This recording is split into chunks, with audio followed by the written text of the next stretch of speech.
Olá, comunidade CL, tudo bem? Boa noite, seja bem-vinda para mais uma edição do Sinapse ICL. Hoje eu estou sozinho aqui no estúdio.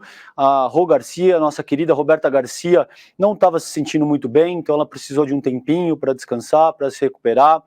Um beijo para ti, Rô. Melhoras, a gente te ama muito, eu te amo muito. Te esperamos de volta aqui no estúdio.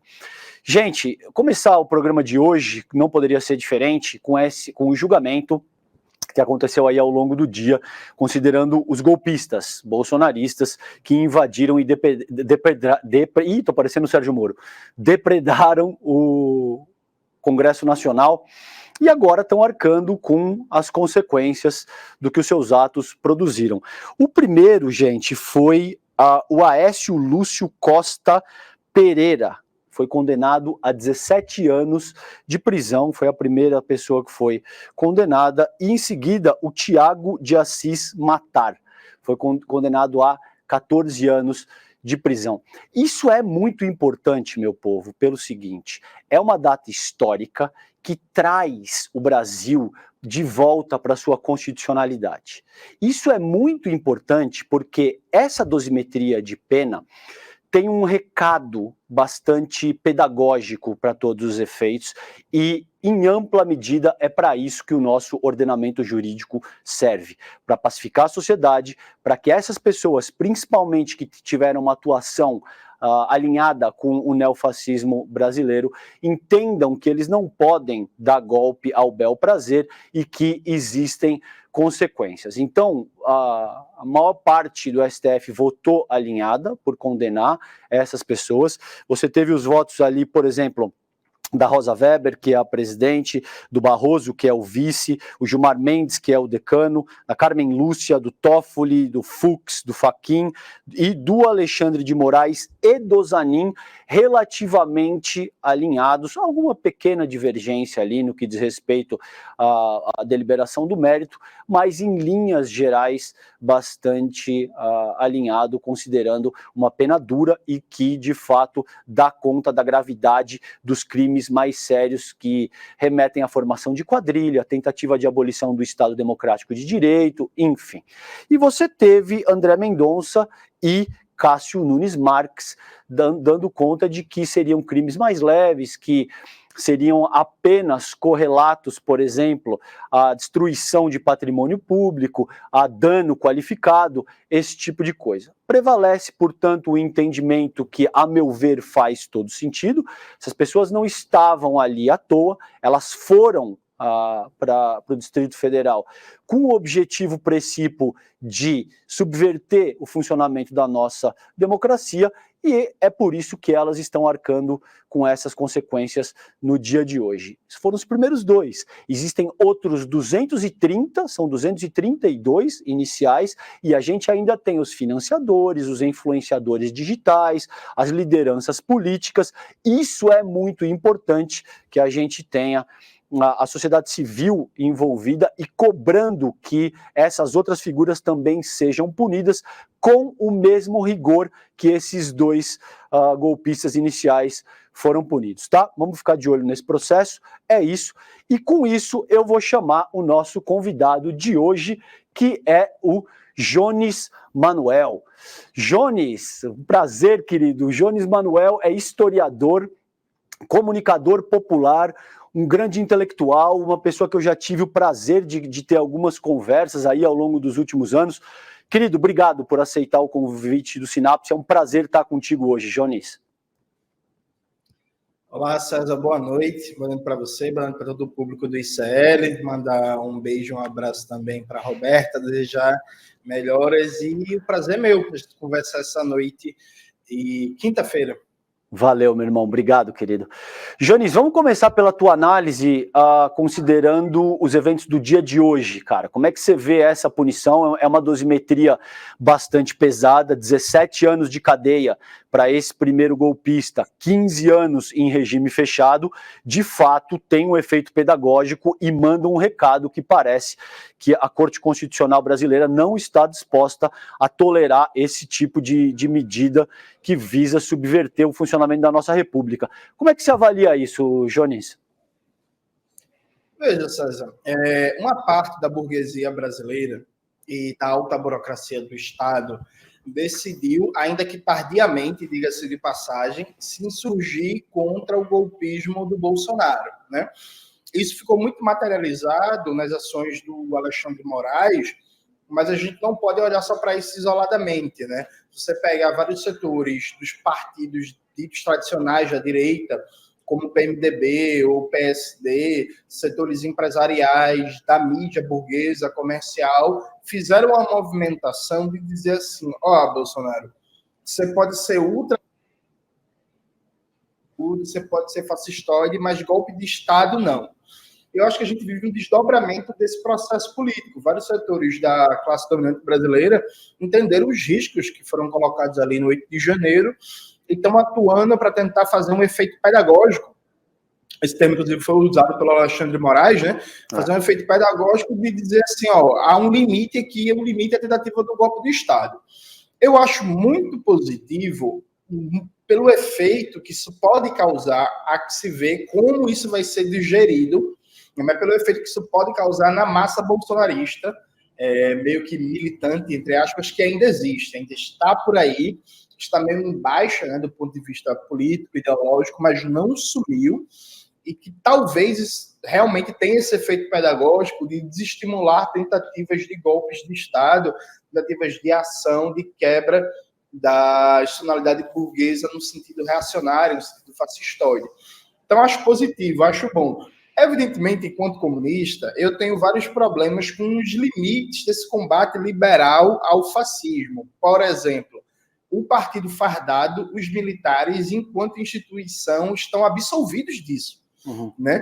Tipo assim, o básico para a gente realmente ir à raiz do golpismo seria todo o autocomando do Exército ir para a reserva e mudar os critérios de promoção de generais e a forma de controle da presidência sobre as Forças Armadas, inclusive instituindo o Ministério da Defesa Civil, que não é o caso. O Ministério da Defesa é comandado formalmente por um civil, José Múcio, que é aqui de Pernambuco, inclusive um histórico conservador, mas é todo cercado de militares e o Múcio, na prática, funciona como uma correia de transmissão do interesse dos militares. Então, por exemplo, o golpismo do Partido Fardado não está sendo enfrentado até a raiz da questão. Inclusive, o Partido Fardado assumiu um discurso que os militares que tiveram participação lá é algo individual, não diz respeito à instituição. Então, quer dizer que os militares, para tudo, têm hierarquia, têm disciplina, têm comando, mas nesse caso não existe hierarquia, nem disciplina, nem comando, é tudo individual. Assim como a gente tem que fazer uma compreensão estendida de responsabilidades. Por exemplo, não dá para falar do golpismo do 8 de janeiro sem falar da responsabilidade de emissoras como a Jovem Pan. A Jovem Pan tem responsabilidade direta no que foi aquilo ali. Precisa ser fechada e seus donos acionistas, majoritários, controladores, responsabilizados por aquilo. Assim como os empresários do agronegócio também envolvidos diretamente no financiamento, os deputados estaduais, os vereadores, os prefeitos. Então, uma longa cadeia de responsabilidades a ser mais aprofundada. A sensação que dá, eu espero que não seja isso, é uma tendência a pegar peixes pequenos, essa cadeia de responsabilidade, para dar um exemplo, o que é importante, friso, mas poderia ir além disso, né? Poderia ir muito além.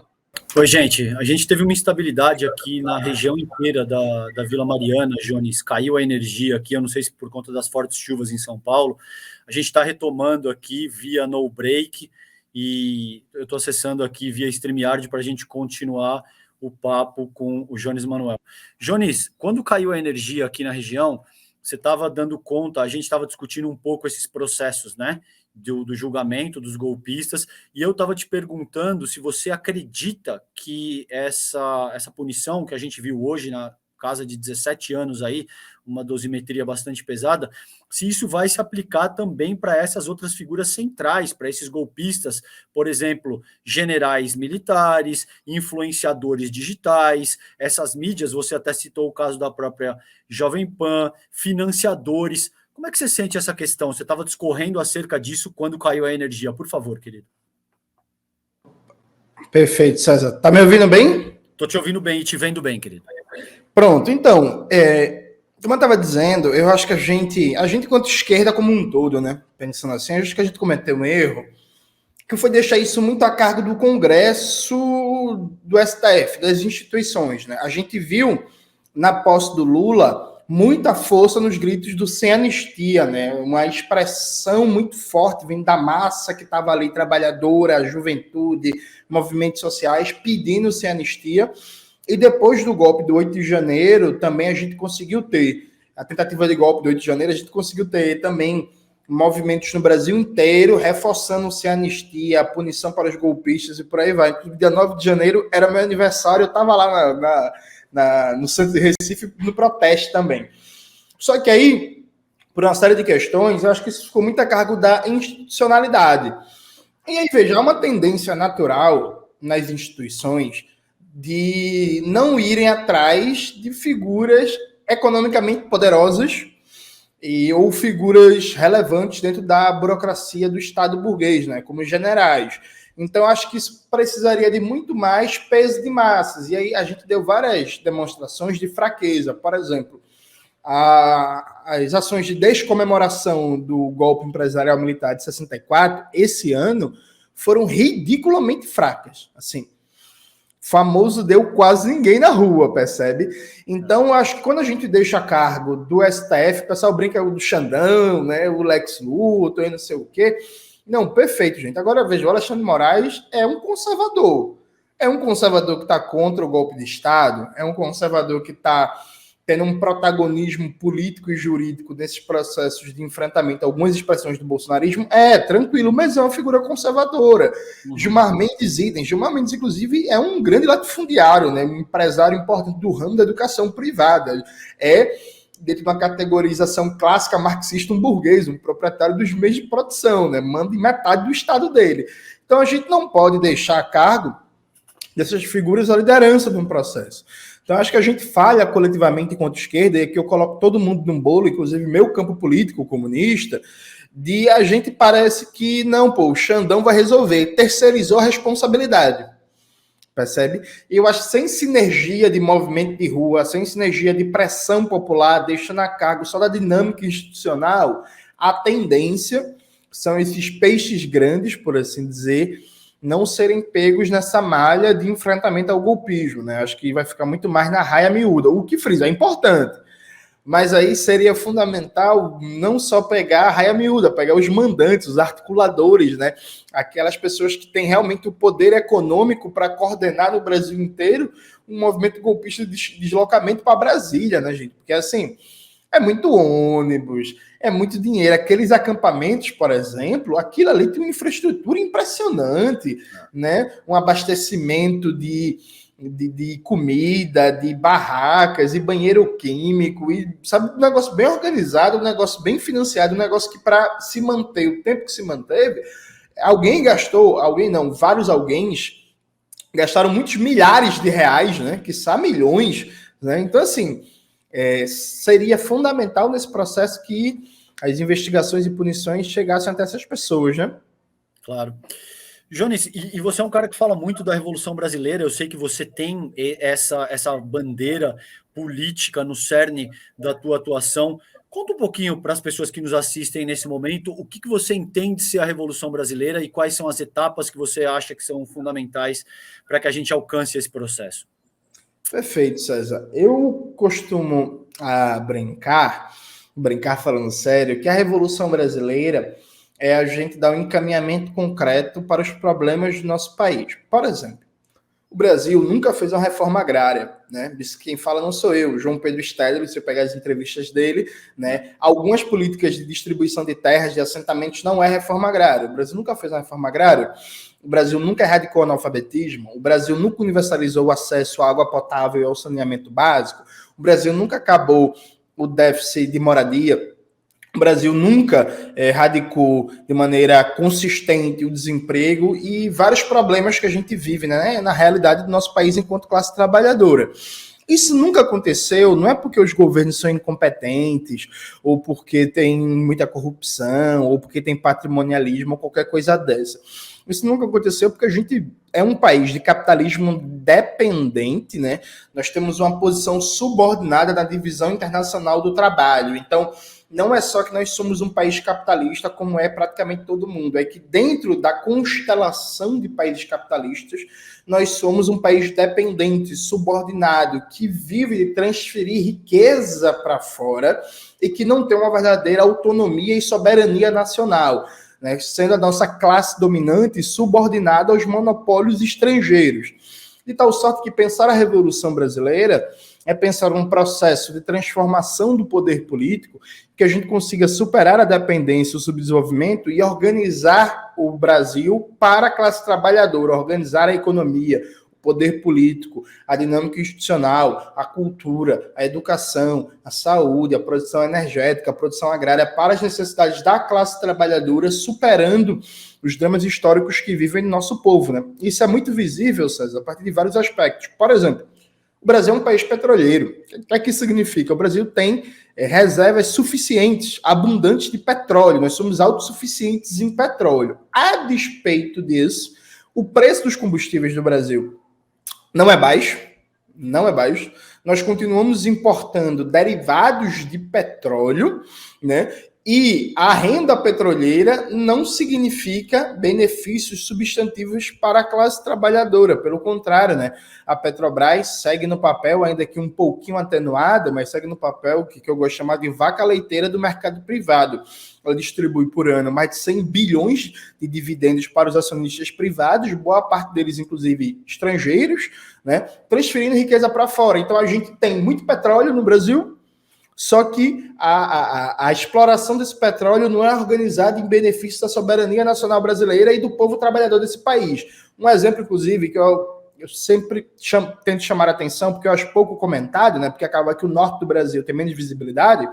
César, a única refinaria que existe no norte do Brasil inteiro, quase 10% da população brasileira, é a refinaria Isaac Sabá, que fica no Amazonas.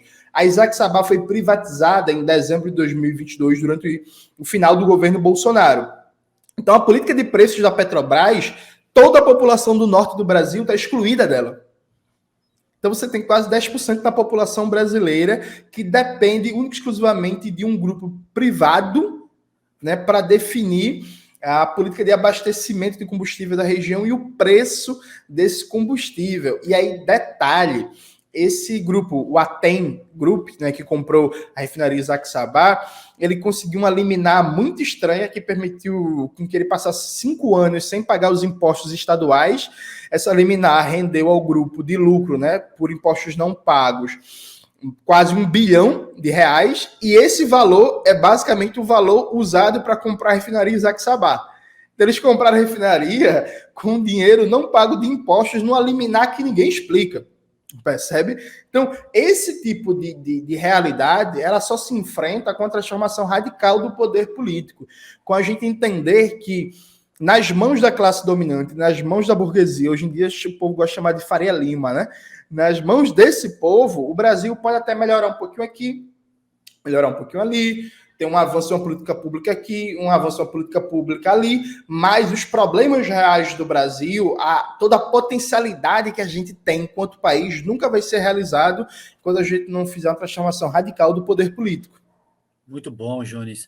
Antes de entrar no ar, a gente estava conversando um pouco aqui no bastidor, então, ao encontro desse processo, por exemplo, que você falou de privatização, conta um pouquinho para a gente o que te aflige. Você estava falando a respeito de um processo de privatização de presídios que remete a processos que são parecidos com o que acontecem, por exemplo, nos Estados Unidos, e a gente sabe que as implicações desse tipo de coisa são seríssimas. Conta para a gente um pouquinho por que isso te preocupa e o que está acontecendo de fato. Então, vamos lá, gente. Tem um histórico aqui que é muito importante. Quando veio o golpe de Estado de 2016, o Michel Temer criou o PPI, não o PPI da Petrobras, o Programa de Parceria de Investimentos. O que é isso? Um programa para privatizar serviços e políticas públicas via PPPs, parceria público-privados. O PPI do Michel Temer, foi instituído via decreto, e aí ele colocou lá saúde, educação, cultura, assistência social, infraestrutura e por aí vai.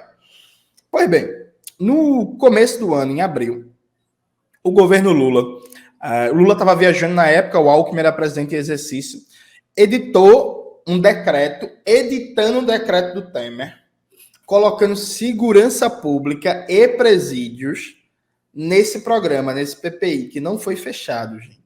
O programa de parceria de investimentos do Michel Temer continua aberto.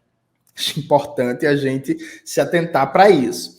E aí, o governo Lula colocou presídios e segurança pública no rol desse programa. Ainda no começo do ano, em março, o BNDES mudou, fez alterações na sua carteira de investimentos e colocou também presídios e segurança pública para serem financiados via PPPs nos estados. E o que foi que aconteceu? O governo federal, junto com o governador Eduardo Leite, do Rio Grande do Sul, fez uma parceria para fazer a privatização do complexo prisional de Erechim, que seria um programa piloto para instituir uma política nacional de privatização de presídios em todo o Brasil. A desculpa é que se precisa modernizar a gestão de presídios, né, e que a partir disso a gente precisa entregar para a iniciativa privada. Então, veja, dia 6 de outubro agora, a Bolsa de Valores de São Paulo, na B3, vai ter o leilão para ver que empresa privada vai administrar o complexo prisional de Erechim. Não está claro ainda os critérios contratuais de lucratividade, mas no projeto de privatização tem um item lá que fala sobre complexo industrial prisional, ou seja, instalar ramos produtivos industriais no presídio privatizado sob a gestão da empresa privada.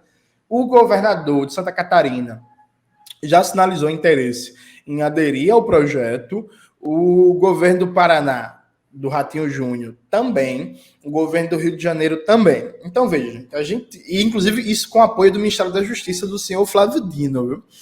E aí a mídia progressista tem que questionar muito o Flávio Dino sobre isso.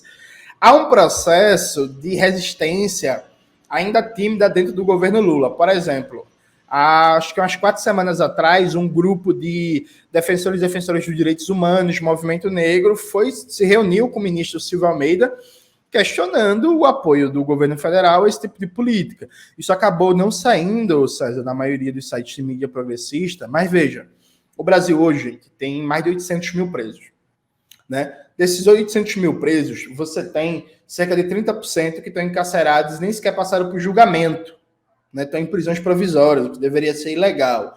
Boa parte desses presos estão presos por crimes não violentos, né? Não são crimes de sangue, como se fala. São basicamente pessoas encarceradas por tráfico de pequenas quantidades de entorpecente. O Senado brasileiro está debatendo um novo projeto de lei para endurecer as penas no caso de tráfico de drogas.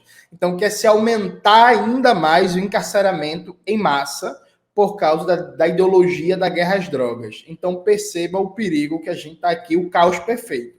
O Senado quer endurecer a legislação de drogas no Brasil, que já é a principal responsável pelo encarceramento em massa e que, inclusive, explodiu o encarceramento feminino. Atenção, viu, gente? O Brasil é o país no mundo que, nos últimos 10 anos, mais cresceu o encarceramento feminino, no mundo inteiro.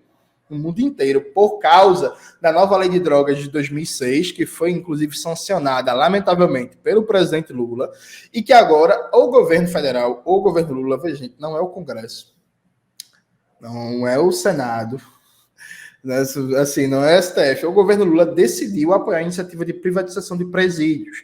Então, nós, progressistas, socialistas, comunistas, anarquistas, ecossocialistas, sei lá o que queira chamar, eu acho que a gente tem que aumentar o debate, a crítica, e cobrar o governo Lula a suspensão do decreto de abril, que insere presídios e segurança pública no âmbito de PPPs.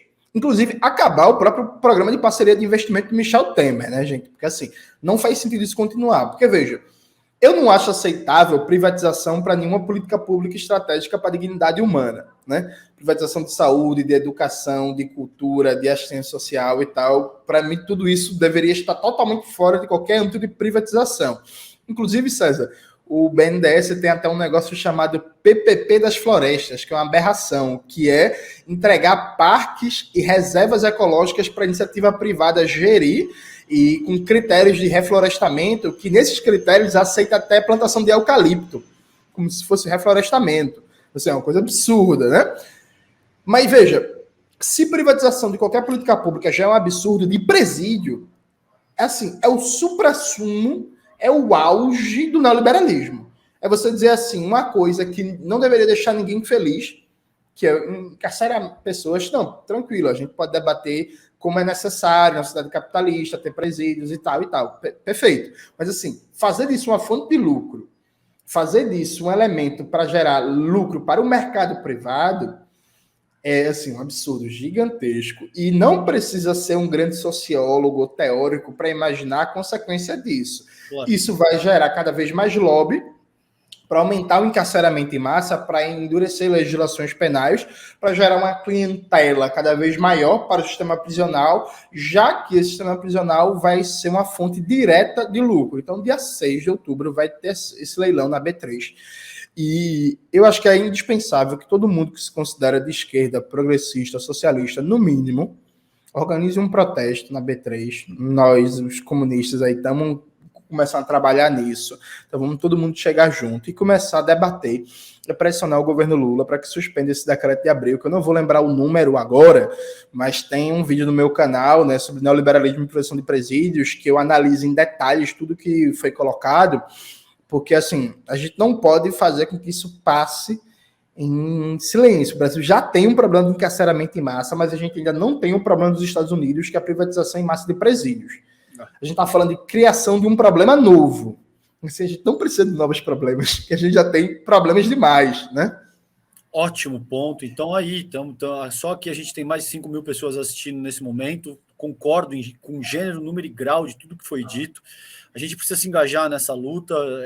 Jones, o Edu Moreira, João Carvalho, o Ian Neves. Então, essa gente precisa, de fato, se mobilizar para jogar luz nisso que o Jones está colocando aí. Eu vou me engajar nessa questão também. Dia 6 de outubro, você falou, não é? Isso. A gente tem aí pelo menos 3 semanas para, de fato, trazer luz para essa questão que é absolutamente fundamental. O Jones Manuel está colocando aqui. Jones, vamos falar do que aconteceu no PCB, cara? O que rolou ali? Conta para gente. Olha, César, tem um ditado popular que fala que prego que muito se destaca é martelado, né? Se eu fosse te resumir, eu diria o seguinte: eu acho que existem 2 questões de fundo aqui. Acho que há uma questão de fundo que é uma questão de divergências estratégicas, né? Para algumas pessoas, César, é muito confortável a situação de você ser uma espécie de consciência moral da política, né? Você não tem sessão de massa, você não está crescendo nos sindicatos, nos movimentos sociais, você não tem parlamentares eleitos, você não está organizando a classe trabalhadora, mas você tem ótimas análises de conjuntura, né? Você é aquela pessoa que lê o Capital em alemão e italiano, você sabe de cor e salteado toda a obra de Marx, mas você não tem capacidade de organizar ninguém na sua rua para um protesto contra o aumento de uma passagem de ônibus, né? Então, há aqueles que acham que o papel dos comunistas, o papel dos marxistas, é ser uma espécie de comentador da luta de classes. Percebe? Ser uma espécie de consciência moral da esquerda. Que é assim, a gente avisou que a conciliação de classes não funciona. Não, perfeito, tranquilo, mas e aí? Quantos trabalhadores e trabalhadoras você está conseguindo organizar? Qual é a capacidade que você está tendo de dialogar com a classe, de organizar a classe, né? E aí no PCB, por ser um partido que conseguiu sobreviver, conseguiu um feito muito importante, né, que foi não acabar nos anos 90, porque, como tu bem sabe, muitos partidos comunistas acabaram naquele processo, né, de queda do Muro de Berlim, fim da União Soviética. O PCB conseguiu sobreviver, mas conseguiu sobreviver com praticamente nenhuma inserção de massas, né? Então foi muito mais um trabalho de manter viva uma sigla histórica, como levantar a bandeira, o PCB existe, é um partido centenário e tal, mas ser um peso decisivo na luta de classes. E aí, nos últimos anos, veio uma nova geração, inclusive de características sociológicas diferentes. Então, por exemplo, eu sou o primeiro da minha família a fazer universidade, né? Minha mãe empregada doméstica, meu pai pedreiro, eu vim da favela da Borborema. Então não estou interessado em ser uma espécie de Nostradamus do comunismo, né? Eu avisei, eu falei, tá? Eu estou interessado de o marxismo ter peso de massas, do marxismo influenciar na política brasileira, do marxismo realmente ter capacidade de oferecer golpes à burguesia e ao imperialismo. Não me interessa passar a vida inteira dizendo que eu tenho razão e não conseguir, por exemplo, organizar um sindicato e não conseguir ter peso no debate público, porque ter razão não basta, sabe? Então essa nova geração, e não só nova geração, militantes antigos também, perceberam que do jeito que o partido ia, a gente estava atrasado, né, em vários aspectos. Só para tu ter uma ideia, César, aqui em Pernambuco, eu fui candidato ao governo do estado no ano passado, né? A gente conseguiu um resultado muito bom. Só a título de exemplo, sem verba eleitoral, né, do TSE, que a gente não recebeu, a gente fez campanha só com doações de pessoas físicas. Conseguiu 50 mil reais de doação e sem participar dos debates eleitorais, sem visibilidade na mídia, a gente conseguiu ter quase 3 vezes mais votos que a candidatura do PSOL, né, que participou de todos os debates, teve quase 1 milhão para fazer campanha. Então, se você considerar Marília Reis uma figura de centro-esquerda, que me pareceu o caso, a candidatura do PCB foi a candidatura de esquerda mais bem votada aqui na eleição passada, percebe? Então isso não foi pouco. Foi, inclusive, a candidatura do PCB proporcionalmente mais bem votada para governo do Estado nos últimos 20 anos. Perfeito, muito bom, não é? Só que, veja, isso significou, por exemplo, menos de 1% do eleitorado de Pernambuco.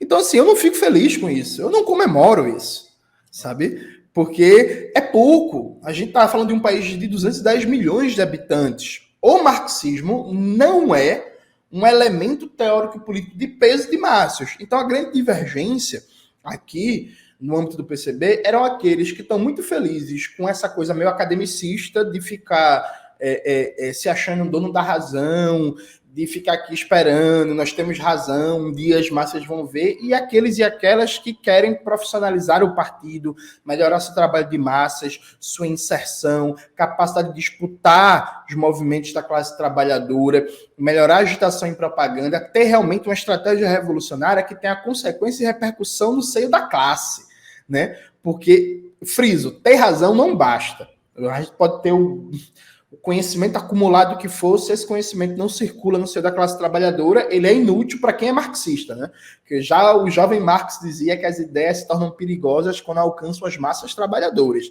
Se as ideias estão separadas das massas, elas não são perigosas. E aí tem um segundo elemento, que é o elemento, César, da dinâmica aristocrática, né? Que infelizmente é predominante no ambiente universitário brasileiro. Então, particularmente por mim, o fato de eu não...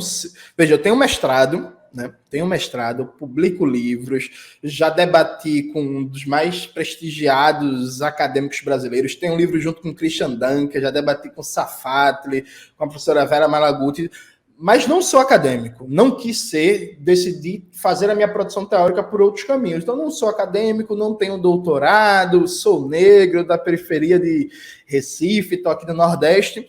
Isso sempre despertou muito ciúme, né, César? Muito ciúme, alguns elementos também de racismo, de percepção aristocrática, porque parece que no Brasil está muito adaptado à ideia de que o intelectual ele tem um perfil, né? Porque quando a gente pensa no intelectual no Brasil, o que é que a gente imagina? Qual é a imagem que vem à mente?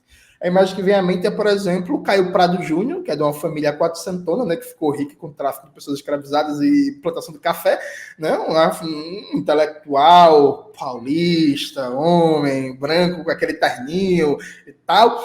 E aí, para muitos no PCB, era um absurdo que jovens, pessoas de outras origens sociológicas, né, pessoas que não estavam inseridas no mundo acadêmico, ainda que sejam muito sérios, estudiosos e tal, assumissem um papel, um protagonismo de formulação, de debate político, de publicação e tal. Hoje, César, uma das editoras mais bem-sucedidas do Brasil, do ponto de vista marxista, é a Lavra Palavra, né? A Lavra Palavra vem fazendo um trabalho incrível, por exemplo, de divulgação da obra de Lênin, e a Lavra Palavra foi criada pelo Gabriel Landi, que era metroviário. Aí o cara era metroviário, falou, vou me dedicar ao trabalho editorial. Então o metroviário saiu, do metrô, resolveu abrir uma editora e a editora é um sucesso, sabe, nos debates marxistas brasileiros. Então, para muitas pessoas, ao invés disso ser motivo de felicidade, isso é quase que um crime, né? Como assim, esse ex-metroviário aqui que está pautando o debate marxista sobre Lênin? Como assim não sou eu, que sou doutor, catedrático da USP, da Unicamp, da Unesp e por aí afora? Então, acho que esses dois elementos se misturam, se imbricam e explicam muito dessa crise do PCB, além, claro, né, de várias outras questões de política internacional, de posição frente a conjuntura brasileira e etc, que a gente poderia desdobrar em minúcias, mas que não são tão interessantes, mas eu colocaria esses dois elementos como centrais. Tá. E você está em negociações com o PSOL, isso procede, você está conversando, você tem alguma intenção de se filiar ao PSOL? O que você tem a dizer sobre isso? Não, então, saiu uma matéria no Marco Zero Conteúdo, que é uma mídia de esquerda aqui de Pernambuco, inclusive muito boa, viu, gente? Recomendo para vocês. Falando isso, mas há um equívoco, né? Veja, eu tenho muita amizade com a galera do PSOL de Pernambuco. O presidente do PSOL Pernambuco, Tiago Paraíba, é muito meu amigo, uma pessoa que eu amo do coração, tipo, é amigo de eu ir na casa dele, ele ir na minha. A companheira dele, Rafaela Carvalho, também militou comigo no movimento estudantil. Eu conheço todo mundo do PSOL Pernambuco, porque a gente... É isso, todo mundo militou juntos, né? A militância não é tão grande, né? Então, meio que todo mundo conhece todo mundo. Eu tenho vários amigos, várias pessoas queridas no PSOL. Gosto muito de vários e várias camaradas lá. Só que eu não estou negociando nada com o PSOL, não. Assim, acho que eu tenho proximidade com também, para além de Pernambuco, por exemplo. Para mim, o deputado Glauber Braga é o melhor deputado federal do Brasil. Assim, disparado, é um exemplo do que é uma disputa política no parlamento, né? O que é usar o espaço do parlamento para disputar a sociedade. O Tarcísio Mota é uma figura incrível. A deputada do Rio Grande do Sul, Fernanda Merchiona, a gente acabou de gravar entrevista com ela no Revolu Show, debatendo economia. É uma deputada também que tem uma profunda admiração. A Sâmia Bonfim deu um show na CPI do MST, né? Enquadrou vários e vários bolsonaristas. Mas a gente está, César, numa tentativa de reconstruir o Partido Comunista no Brasil. A gente está com a iniciativa do Partido Comunista Reconstrução Revolucionária, em que a gente está superando, né, essa direção burocratizada, academicista do PCB e está reconstruindo uma organização comunista. Então não existe nenhuma conversa de filiação ao PSOL, nem nada disso. O que existe é um esforço que está sendo muito exitoso até esse momento de reconstruir um partido comunista revolucionário no Brasil. Inclusive, eu estou rodando bastante o país, viajando, debatendo, ajudando. Final do mês agora, começo do mês que vem, eu vou estar em Belém e vou estar em Macapá. Então, você que está assistindo a gente é de Belém, Macapá, fique olhando nas minhas redes que eu vou estar por aí com vocês, debatendo os desafios dos comunistas na atual conjuntura brasileira. Então, gosto muito de várias pessoas do PSOL, vários são meus amigos e minhas amigas. Respeito muito a luta que os camaradas do PSOL fazem no Congresso Nacional, nas assembleias estaduais, nas câmaras municipais, mas não existe isso não. O que existe é a tentativa de reconstruir um instrumento político para fazer com que o marxismo tenha realmente peso de massas na classe trabalhadora brasileira. Tá. Você pretende se lançar para algum cargo eletivo ano que vem? Veja, eu gostaria de ser candidato a prefeito do Recife, ganhar e criar uma gestão municipal comunista na minha cidade. Agora, objetivamente, César, isso não é segredo para ninguém, a dimensão eleitoral é em aberto, né? Porque a organização que a gente está reestruturando, ela não tem registro eleitoral, né? E aí não é possível, inclusive pela legislação brasileira, hoje ela é muito draconíaca, né? Para você criar, draconiana, para você criar um novo registro eleitoral. Então, eu não sei, por exemplo, as condições ou não de ser candidato ano que vem. Eu gostaria de disputar uma eleição majoritária, sim, em Recife. E também, isso é uma coisa que todo mundo fala, isso, inclusive, César, é o que explica a boa parte dessas conversas sobre ir para o pessoal e tal, porque a nossa votação aqui foi muito boa, né? Então, por exemplo, só em Recife a gente teve quase 15 mil votos. E aí, como é uma característica de um voto muito ideológico, um voto muito... Porque foi uma campanha sem dinheiro, né? Foi uma campanha assim. Então, quem votou, sim, convencido ideologicamente que esse era o projeto. Isso traz uma resiliência de votos muito grande. Então, o que todo mundo especula é que se, por exemplo, 50% dos votos que eu tive na eleição passada, eu tivesse uma eleição para vereador do ano que vem, eu estaria eleito na Câmara Municipal do Recife, o que é verdade, sabe?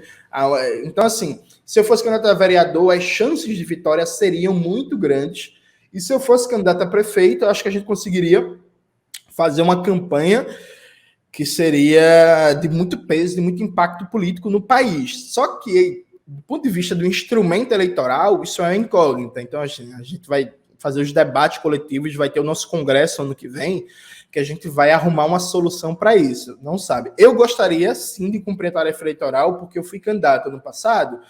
Foi uma experiência muito boa, César, muito boa. Porque uma coisa é você debater na universidade, por exemplo, ou num espaço que já são de esquerda, a luta de classes, a Revolução Brasileira, o socialismo e por aí vai. Outra coisa é você conseguir traduzir para as pessoas comuns, que não são organizadas, que não são militantes. O que é um programa para a classe trabalhadora? O que é um programa de esquerda? O que é um programa comunista nos transportes, na cultura, na educação, na saúde? Eu achei esse desafio encantador, modéstia à parte. Eu acho, inclusive, que eu cumpri bem ano passado. E foi muito bom. A campanha eleitoral é cansativa, desgastante, sofri muitas ameaças, teve vários problemas. Mas, assim, foi muito gostoso conseguir, acho que, responder à altura o desafio. O que é falar em linguagem popular para as pessoas? O que é, concretamente, véio, um programa socialista, sabe? O que é que significa? Qual é a diferença entre você votar no comunista e você votar num outro político qualquer? Por que você tem que votar no comunista? E eu gostaria, sim, de viver essa experiência de novo. Agora, como diria Simone Tebet, né, quando falou da meta de superávit primário lá, de déficit zero, o futuro a Deus pertence, né? A gente vai ver como é que se ajeita ano que vem. Jones, circulou na internet aí, ao longo dos últimos dias, o vídeo de um empresário australiano que chama Tim Gurner. E o Tim Gurner explica de uma forma gráfica e inequívoca o que Marx chama de exército industrial de reserva. Mais claro do que isso seria impossível. No meu último livro, no Esfarrapados, que inclusive eu trago um debate que eu tive contigo nesse livro, eu preciso te mandar uma cópia desse material, inclusive do Esfarrapados, eu digo que isso se manifesta no Brasil através do processo de austeridade fiscal, citando do Davi Decache, que é um cara que eu gosto, que também é um economista associado ao PSOL. A gente tem, eventualmente, divergências, eu tenho debates com ele, mas eu acho que ele produz coisas interessantes, o Decache. E ele cita 3 aspectos da austeridade, de forma muito resumida. Eu quero passar para ti, para te ouvir a tua reflexão acerca do que diz esse cretino, desse perdão pelo termo, mas desse empresário australiano. E o que é? Você tem uma dimensão da austeridade fiscal que reduz a atividade econômica e ao reduzir a atividade econômica, altera a correlação de forças entre empregado e empregadores a favor dos empregadores, exatamente o que o Tim Gurner diz quando ele diz hurt the economy, que tem que machucar a economia deliberadamente, como se isso não implicasse nas pessoas passando fome, morrendo à míngua, não tendo nenhum tipo de acesso a basicamente nada. Esse é o primeiro ponto. O segundo ponto é que abre a iniciativa estatal para penetração do mercado privado, principalmente no que diz respeito à educação, saúde, infraestrutura e outras áreas elementares do Estado. E, por fim, empurra as famílias que já estão fragilizadas para a mão do capital financeiro. Eu vi um post teu, acho, não sei, cara, no Facebook, no Instagram, em algum lugar onde eu te sigo ali, e você argumentou isso, que o nome disso é austeridade fiscal, que a gente tem essa proposta no Brasil sendo avançada todo dia, talvez não de uma forma tão gráfica e explícita, mas a gente convive com esse tipo de coisa que o Tim Gurner colocou, basicamente todo dia. Queria ouvir a tua reflexão, Manuel, acerca disso. Como é que você sente essa questão e a fala desse empresário australiano, cara? Perfeito, César. Veja, além dos aspectos que você falou, que eu concordo com todos, chamam para a gente pensar uma coisa. Vamos lá. Imagina, né, nós trabalhadores e trabalhadoras numa fábrica ou numa empresa. A gente não consegue regular o nível de emprego da empresa. Por mais que a gente faça protesto, movimentação, se organiza sindicato, resista a demissões aqui e ali, às vezes consiga até ganhar, impedir demissões, mas o nível de emprego em cada empresa depende de quem comanda a empresa, né? Depende dos donos, dos sócios controladores, majoritários e por aí vai. Então, a classe trabalhadora ela não consegue controlar o nível de emprego em cada empresa tomado individualmente e, consequentemente, no conjunto da sociedade. Qual é o principal fator que a classe trabalhadora consegue intervir para mudar o nível de emprego e desemprego? É a política econômica do Estado. A partir de movimento social, a partir de lançar candidaturas, de disputar eleição presencial e por aí vai. Porque, veja, o nível de emprego está diretamente associado a que tipo de política econômica está sendo tocada.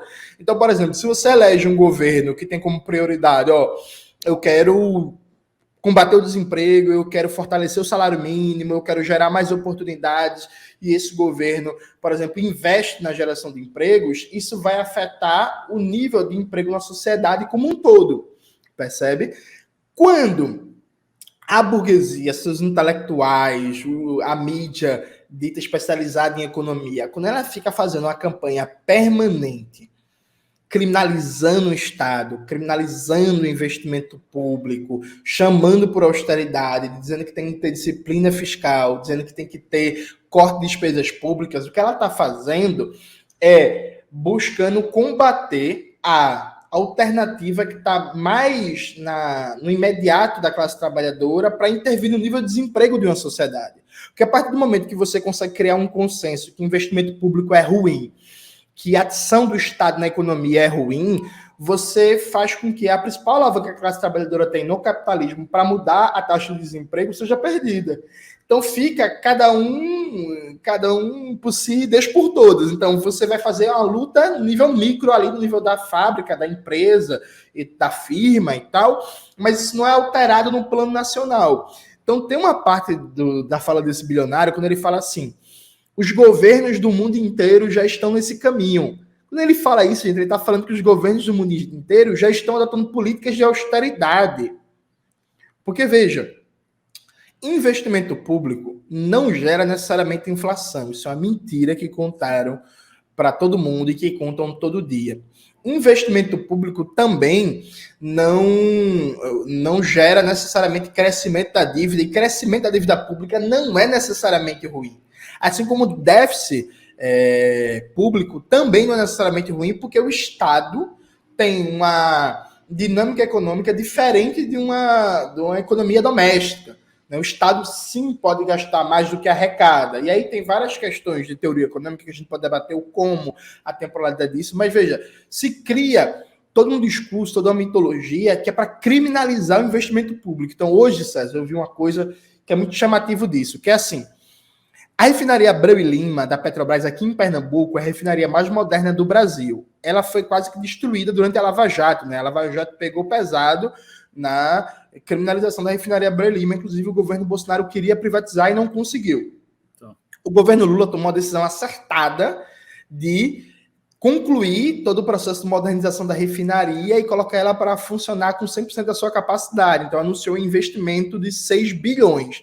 Veja, o Brasil está importando derivados de petróleo, o Brasil está importando gasolina, está importando óleo diesel. É importante aumentar a capacidade de refino do país, inclusive para baixar o preço dos combustíveis. É muito importante para a economia como um todo, para a eficiência, para a produtividade da economia brasileira. Qual foi a matéria da Veja? O governo Lula decidiu investir 6 bilhões em refinaria, símbolo da corrupção. Veja, esse investimento ele vai gerar emprego, esse investimento vai aumentar a capacidade de refino nacional, esse investimento vai aumentar o grau de soberania nacional, porque quanto menos a gente depende de importar derivados de petróleo, mais soberania nós temos frente ao mercado mundial, mas tudo isso é criminalizado. Né? Corrupção. Olha, ó. Símbolo de corrupção. Já dá a entender que esses 6 bilhões para a refinaria Abreu e Lima vai necessariamente virar corrupção, vai virar desvio de dinheiro e por aí vai. Então, todo esse discurso de demonizar o investimento público, de austeridade, e tem que cortar gastos, e tem que reduzir, e tem que equilibrar o orçamento, é uma forma de dizer assim: trabalhadores e trabalhadoras, vocês não vão ter nenhuma alavanca imediata para interferir no nível, desde uma perspectiva nacional, do desemprego. Porque nós, capitalistas, queremos o desemprego. Porque o desemprego é muito importante para disciplinar você, trabalhador e trabalhadora, na fábrica, na empresa e na firma. Porque com desemprego alto, eu consigo praticar assédio moral, eu consigo atrasar seu salário, eu consigo piorar suas condições de trabalho, eu consigo aumentar sua produtividade sem aumento de salário, e você vai pensar duas vezes na hora de pedir demissão ou na hora de organizar um protesto sindical, porque você sabe que arrumar emprego não está fácil, porque o desemprego está alto. Ou seja, é um mecanismo de disciplinamento da classe trabalhadora. Quem explica isso de maneira genial, além do Marx no Capital,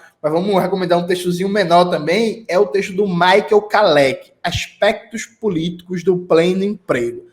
Aspectos Políticos do Pleno Emprego. Está disponível na internet, tem em português, em vários sites. Gente, profundamente atual, um texto de mais de 70 anos, e o Kalec explica, o Kalec é um economista crítico, importante na história, explica assim, por que os capitalistas são contra pleno emprego? Porque se você parar para pensar, seria muito bom para os capitalistas todo mundo tivesse emprego, porque seria um mercado consumidor maior, eles iam vender mais, né? Bens, serviços, mercadorias.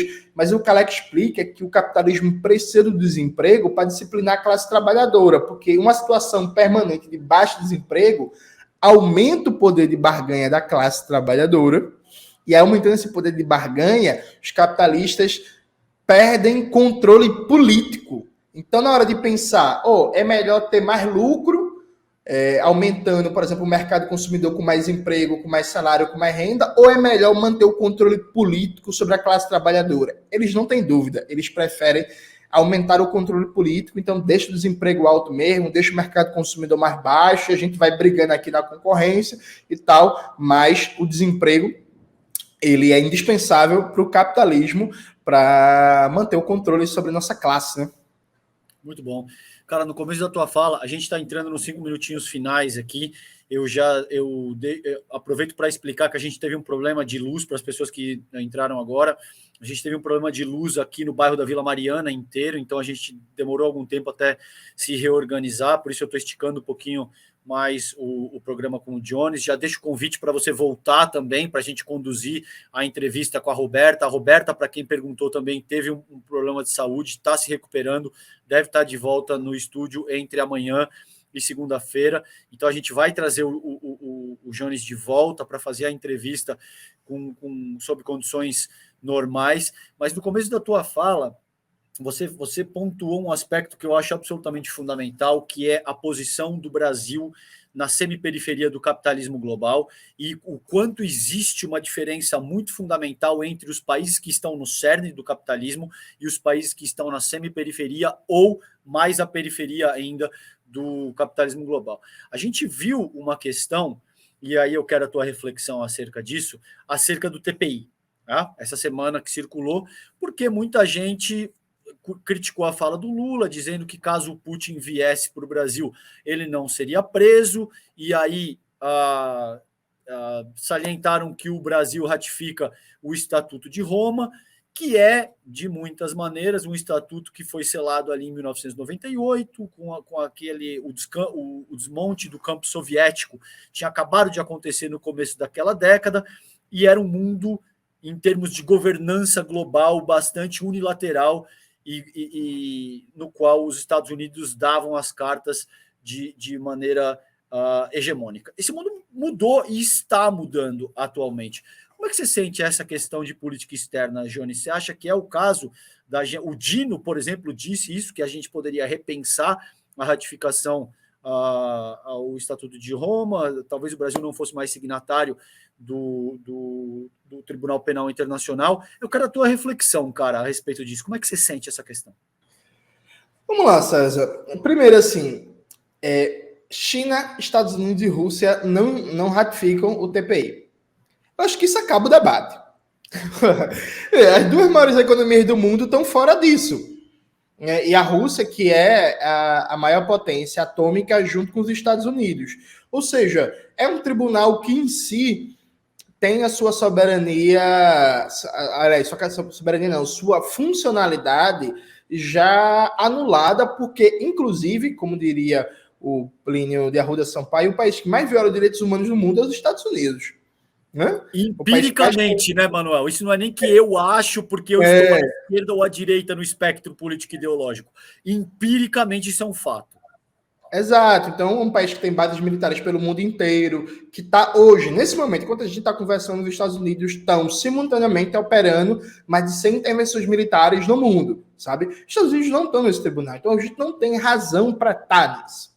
Acho que essa é a primeira coisa. A segunda coisa é que, veja, há uma mentira que é repetida, o pessoal que estuda direito acaba acreditando nisso, que é assim, não, direito internacional. Veja, gente, isso não existe, viu?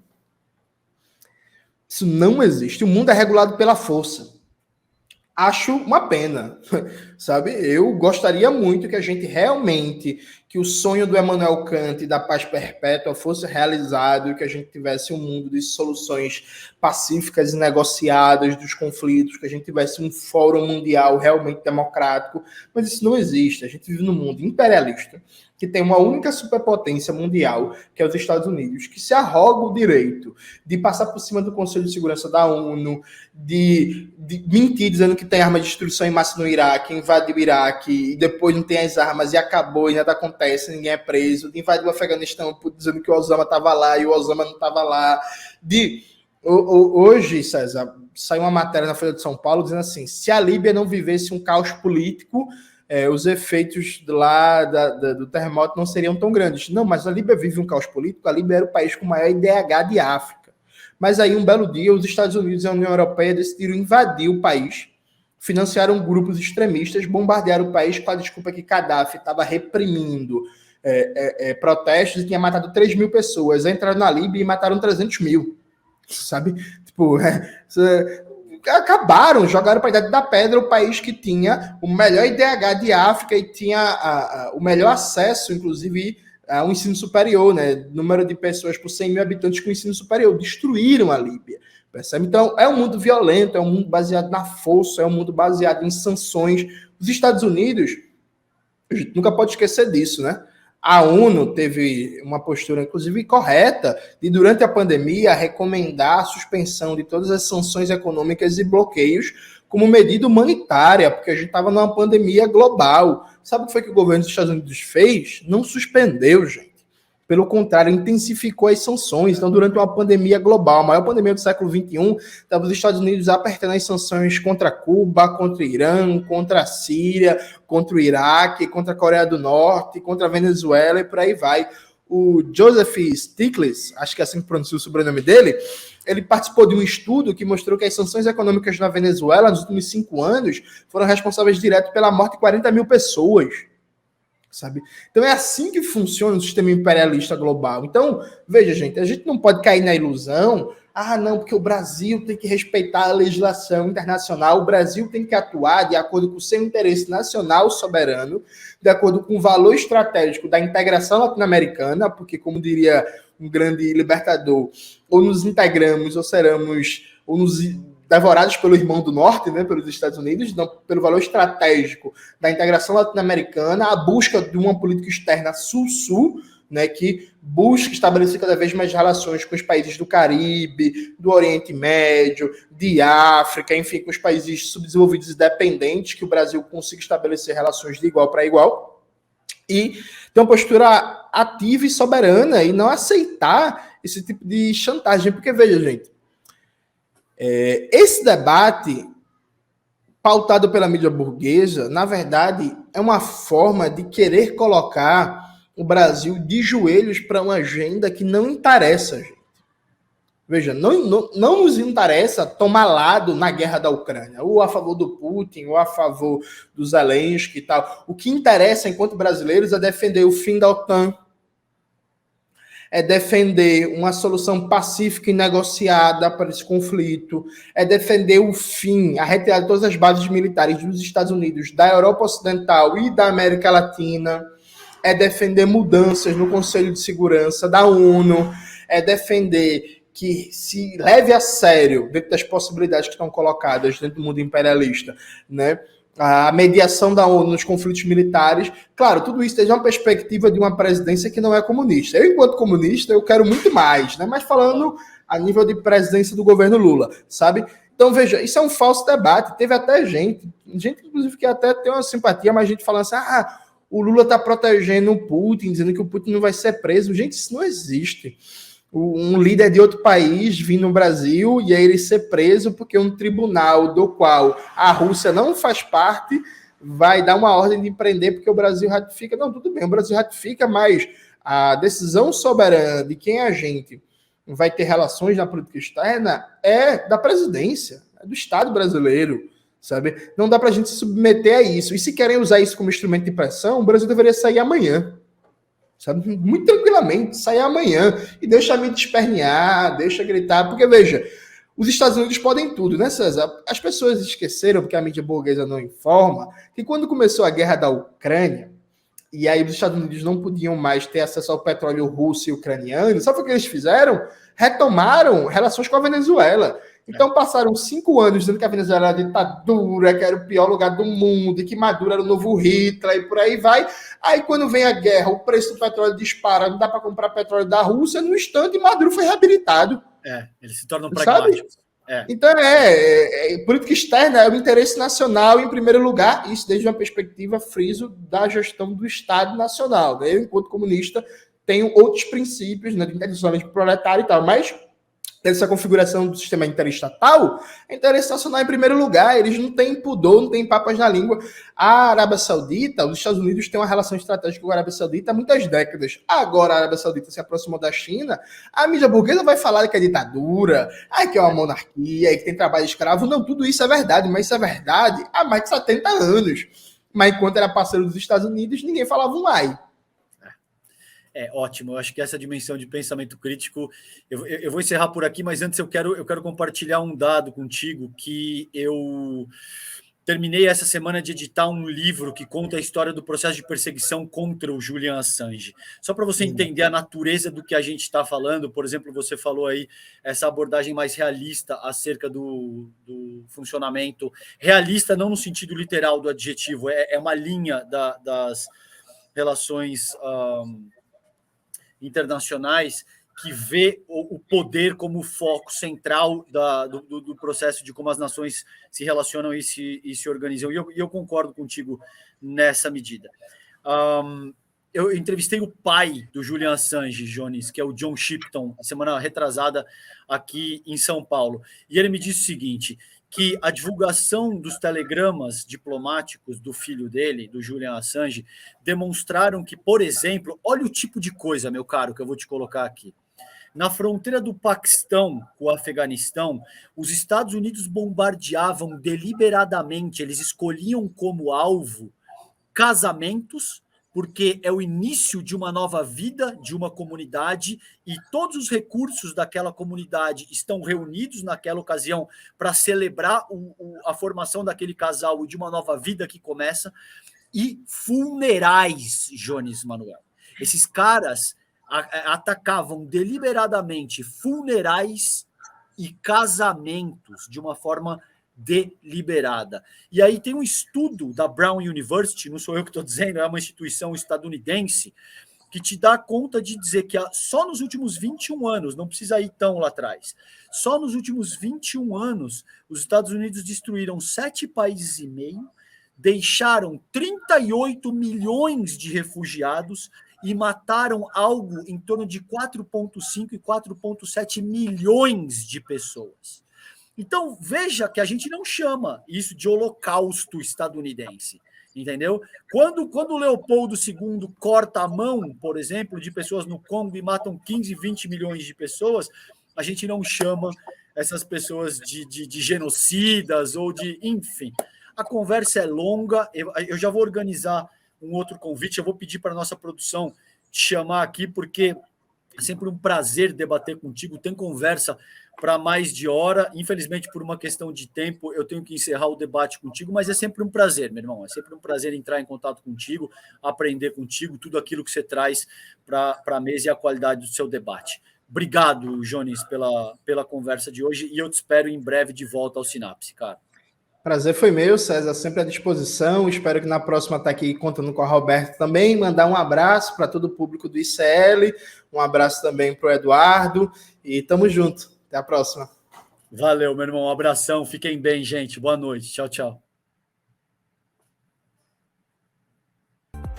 Confira a programação do Instituto Conhecimento Liberta desta sexta-feira, 7h. Desperta ICL. 8h, ICL Notícias, primeira edição. 10h30, Em Detalhes. 11h, ICL Mercado e Investimentos. 1h, Contabilidade para Pequenos Empreendedores, com o Dr. Ari Ferreira de Abreu. 3h, Marcelo Jugend, o Brasil, a Guerra Híbrida e a Operação Lava Jato. 5h, ChatGPT, o que podemos aprender com os robôs, com Robson Ferreira. 6h, ICL Notícias, segunda edição. Às 7h, Música para Cinema, com Andréa Bujanra. E aula interativa de inglês A1, com Andréia Cipoli. E às 7h30, Sinapse ICL. Para saber mais, acesse icl.com.br.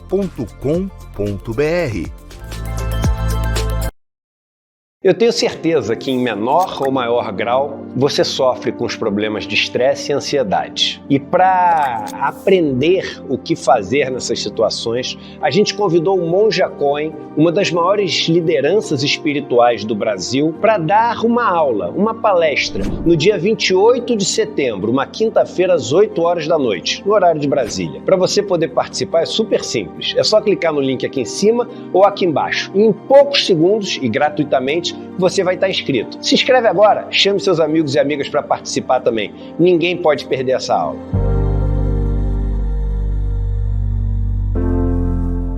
Oi, eu sou Heitor Barsalini, professor do curso A História da Alimentação no Brasil, aqui na plataforma do Instituto Conhecimento Liberta. Nesse curso, a gente dá um panorama geral do que foi a alimentação ancestral indígena brasileira um pouquinho antes da chegada dos colonizadores ibéricos e como essa alimentação foi se transformando a partir das fusões culturais entre os elementos que os ibéricos trouxeram e o que os indígenas brasileiros já consumiam de proteínas, de vegetais, as suas principais fontes de carboidrato. Esse e mais outros 200 cursos estão disponíveis a todos os membros do ICL. Então espero você para o nosso curso A História da Alimentação no Brasil. Olá, eu sou a Dani Vidotti, sou professora de Yoga e Meditação e aqui no meu curso Bem-Estar Profissional você vai aprender diversas maneiras de cuidar de você dentro do ambiente de trabalho. A gente vai falar sobre autoconhecimento, vai aprender maneiras de gerenciar melhor o estresse, a ansiedade, evitar os esgotamentos, evitar chegar num burnout. E se você já teve um burnout, esse curso também é para você, porque você vai aprender maneiras de não retornar àqueles antigos padrões. Aqui nesse curso, você vai aprender a trazer equilíbrio físico, mental e emocional. Tudo isso vai colaborar para o seu melhor desempenho dentro do ambiente de trabalho, trazendo motivação, mais energia, mais foco e até clareza mental. Faremos também diversos exercícios práticos e eu espero você. O curso já está disponível aqui na plataforma do Instituto Conhecimento Liberta. Vamos?